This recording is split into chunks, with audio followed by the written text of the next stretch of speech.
It's just very important and very important to me. I want to have a lot of people have it. You have to have it for your heart, for your soul. All Americans need a Bible in their home, and I have many. Not only is Donald Trump a fraud, he's also gaslighting everyone in American society. I'm not against fundamentalist religion. My opinion is that the people who have this basic faith have been victimized by the guys who abuse them through the media. The great Frank Zappa saw through this eons ago. I am not at all persuaded that so-called homosexuals are homosexuals because of biological problems. There may be a very few, but there's so many that have been made homosexuals because of a culture. On the ghoulish Pat Robertson. When the lie is so big, as in Robertson's case, that sinister face behind all the Jesus hurrah could result in the end to a worrisome trend in which every American not born again could be punished in cruel and unusual ways by this treacherous cretin who tells everyone that he's Jesus' best friend. Wow. Zappa had many, many thoughts. My wife has become a real problem. She has no respect for me as the head of the house. She insults me. She even went as far as stretching her hand to beat me. I've lost my self-confidence. Her words hurt so much, and she refuses to talk through our problems. Please tell me what I can do. Well, you could become a Muslim, then you could beat her. Despicable behavior. But it didn't just consist of his anti-Muslim rhetoric, notes Zappa. It seems that the people who are fond of what he has to say haven't looked past the front to see what is really going on behind the screen. What's going on behind the screen? I happen to think that he is worthy of investigation for two things. One, involvement in the Iran-Contra scandal.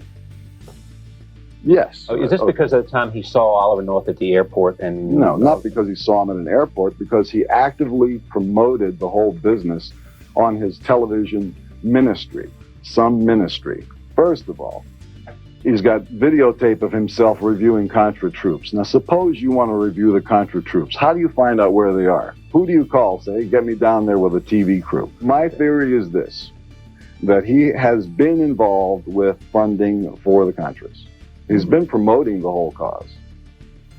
Now, one of the things that made my eyebrows go up and down was, remember during the Contra hearings, you had the three people on there testifying, the people who donated. You had Coors, right, the lady, and the other guy on the end. Yeah, right. Well, the results of what he described bear a very close resemblance to Pat Robertson's idea of how to win in Nicaragua. Sounds like the same thing to me, as he promoted on his shows. It was what Robertson, a televangelist, sold to his followers on his show that Zappa wisely makes a point of bringing up. I want to talk a little bit about how much our family respects and admires Paul Weyrich. I want to be like Paul Weyrich when I grow up. Paul Weyrich has been called the main architect of the religious right. Here he is in 2005. Those people were not active in politics, and I served as sort of a coach to get them active in the political process. He also co-founded conservative think tanks like the Heritage Foundation and the Free Congress Foundation. And he managed to galvanize the evangelical vote around a man who wasn't even an evangelical. God bless America. Thank you. Does that feel familiar? Because a similar thing happened in 2016 with the election of President Donald Trump. 2 Corinthians, right? 2 Corinthians 3:17. That's the whole ball game. Is that the one? Is that the one you like? I think that's the one you like, because I loved it. On the construction and relationship of the religious right. Do you think this country is turning right? No, I think that the media is turning right. And I think that many of the people who get into office have gotten in there by wearing a pseudo middle of the road kind of a costume, and then lean toward the right when they find out the right is paying the freight once they get into office.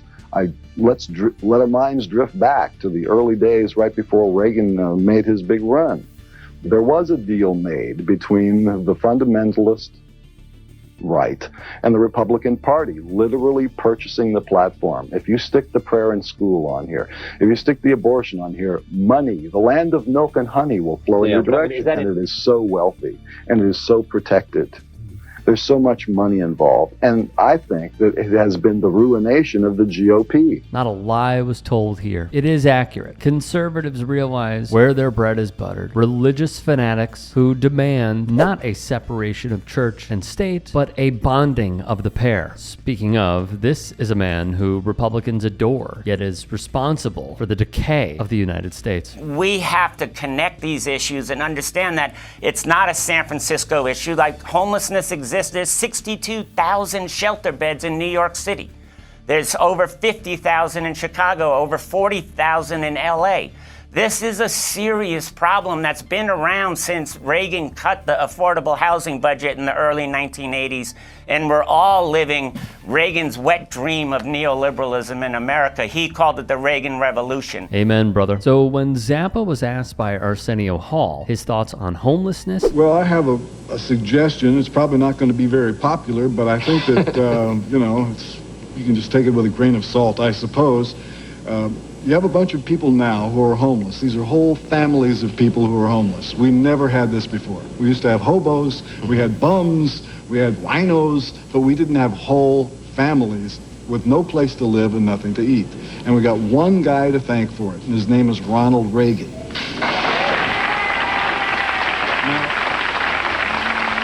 These people who are in the street right now with, no life support system, they're there because of something called voodoo economics. Ronald Reagan leaves office with a big fanfare, and all of his friends get together and buy him a $2 million house in Beverly Hills.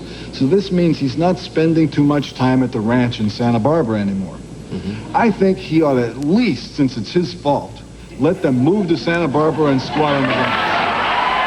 he delivered as always. Do you in any way have any plans whatsoever, if reelected president, to abuse power, to break the law, to use the government to go after people? You mean like they're using right now? A non-answer from a fascist, of course. So I like democracy, not xenocracy. If you're going to have government, let's find out what the people are doing, because in the real world, in the American world, people who work in the government are your employees. In addition, Zappa practically predicted our downfall as a country. In the end, we do not answer to bureaucrats in Washington. We answer to God in heaven.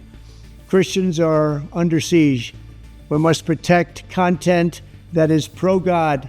We love God. And on this, Zappa, well, he predicted it as well. I have this horrible fear that the United States could wend its way toward being a fascist theocracy. The cross converted into a symbol of fascism in the service of politics. This is bad. All right, so let's discuss. But before we do, if you can, please do become a channel member at youtube.com/TYT Sports. Just click the join button if you can. And or if you want to support the network as a whole, go to tyt.com/join. In addition, you can support me on my socials, on Twitter, Instagram, and TikTok. Every time that I research Frank Zappa, and every time I see, as I am delving very deep into the archives, all I can think of is this man is the equivalent to the great Bambino Babe Ruth, just lining up in the batter's box, getting set, and pointing towards the skies in the outfield, and just hitting dinger after dinger after dinger. This dude just delivered. He was a different breed, man. Just a different kind of dude. And there's a few things. The first is, I will do a breakdown of his, you can call it a beef is what we would say now, but his disagreements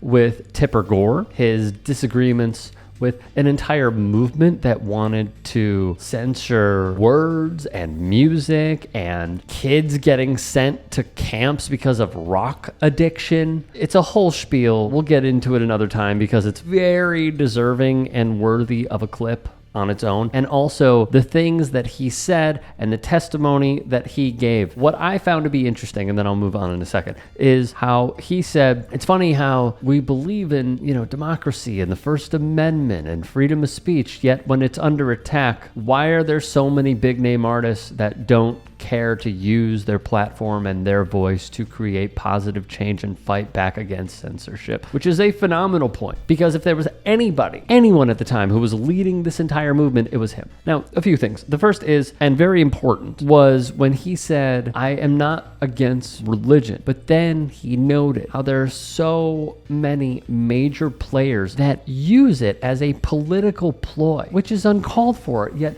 it is a tale as old as time, and we have seen it now with the modern day Republican Party, and this is through many, many years of what they have undergone, and the wheels being in motion to understanding that they don't really care about religion. Some do, but a lot of them don't really care. They just see it as an opportunity. They just see it as a way for them to get in government and enact laws to take more and more money from lobbyists and Fortune 500 companies to live a very luxurious, powerful life. That is the trade-off. And all they have to say, as Zappa noted, is continually clinging to the cross, continually clinging to Jesus, continually clinging to making sure that there is no separation, of church and state. Like, there is a lot here. I like that he called out Ronald Reagan over and over and over again. There is no bigger face of evil in this country, it could be argued, than that man who is somehow, some way, who Republicans bend the knee to when they consider greatest Republican presidents of all time. That's who they really, really love. God bless Frank Zappa. I hope he is resting in peace, because his words are important now as ever.